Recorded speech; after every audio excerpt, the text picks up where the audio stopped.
Depuis quelques années, à Saint-Pamphile, il y a un club d'ornithologues amateurs. Et là, c'est un petit peu peut-être moins fort actuellement, mais je connais plusieurs personnes qui ont fait partie de ce club d'ornithologie-là. Et puis, c'est à eux qu'on a fait appel. On avait déjà tâté le terrain il y a quelques temps. Et puis, ils avaient manifesté de l'enthousiasme par rapport à ce projet-là. Alors, ils nous ont fourni, on a 4 photographes qui nous ont fourni des photos. Il y a vraiment beaucoup de photos. On a 70. On a 70 excellentes photos. On était en peine pour choisir ce qu'il y avait sur les murs. Et puis, on est très chanceux parce à chaque fois qu'on fait des demandes au public, on a toujours des réponses extraordinaires. Et là, c'est comme ça qu'on a eu nos animaux naturalisés, par exemple. Ici, on a un côté artistique.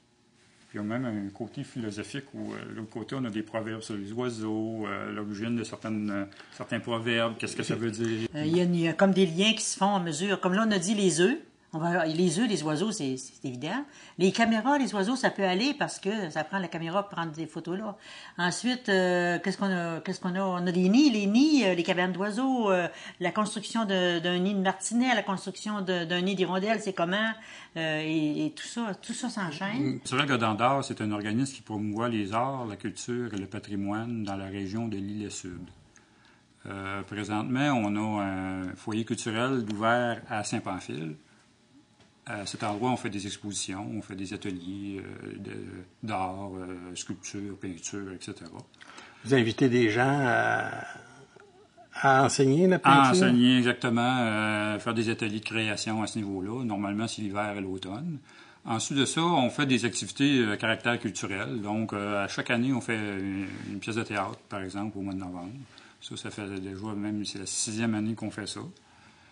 Et on organise aussi des spectacles musicaux, tout événement qui est à caractère culturel là, à ce niveau-là. Puis les participants, c'est des gens d'ici, des gens de Saint-Pamphile, de l'Île-et-Etna? Principalement, oui.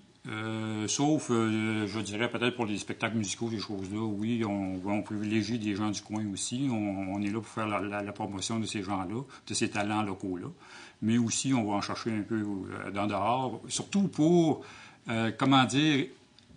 initier les gens locaux, les gens d'ici, à de nouvelles cultures aussi.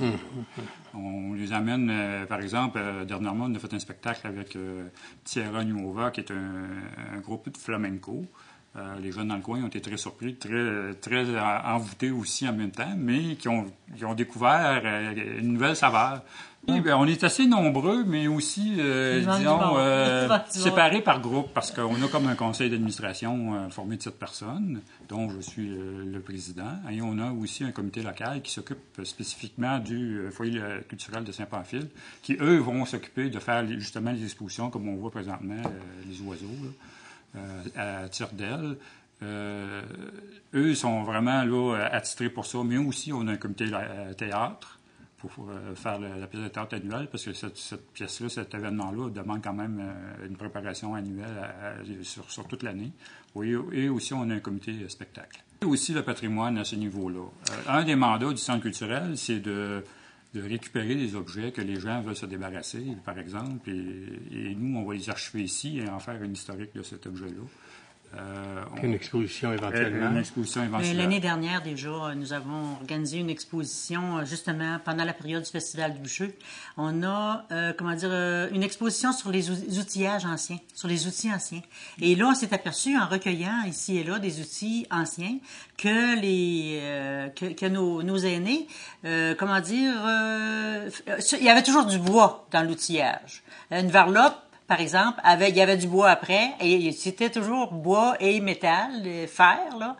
Mais c'était une exposition qui a retenu l'attention beaucoup. Il y a des gens qui sont passés ici, qui ont resté une heure et demie à observer, à se rappeler aussi.